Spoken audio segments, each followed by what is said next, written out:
it's Pastor Dan from Dexter Gospel Church. Thank you for watching today's Proverbs Practical. Today's verse looks at the last of four small creatures that can teach us big lessons. We're in Proverbs 30, verse 28. It says, "The spider takes hold with her hands and is in kings' palaces." So this final little wise one is a little trickier to interpret. The word for spider only occurs here in the Old Testament, and there's a fair bit of discussion about what creature it's referring to.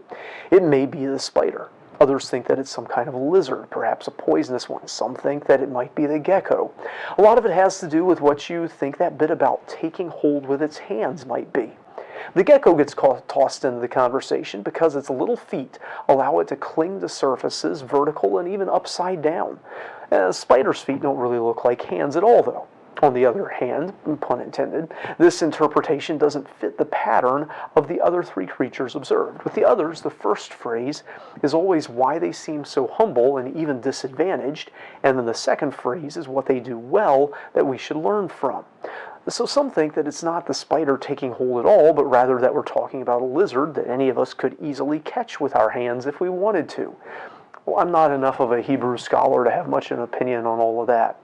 What I do know is that gecko, lizard, spider, whatever, none of these are normally something that people really want running around wild in their houses.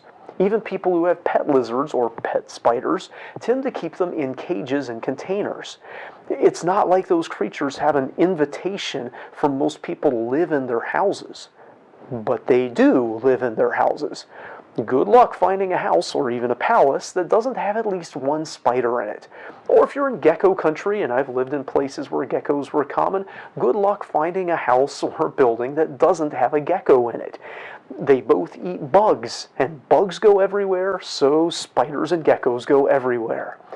So even the humble, even those that no one thought to send an invitation to or were expected to be there, can often ascend to great heights through diligence and the application of what God gave them. Nobody opens the door and welcomes the spider in, but it's there anyway. It's just using the tools and the opportunities that God gave it. Even a pet dog might not be allowed in a palace, but you can scarcely stop a spider from being in there.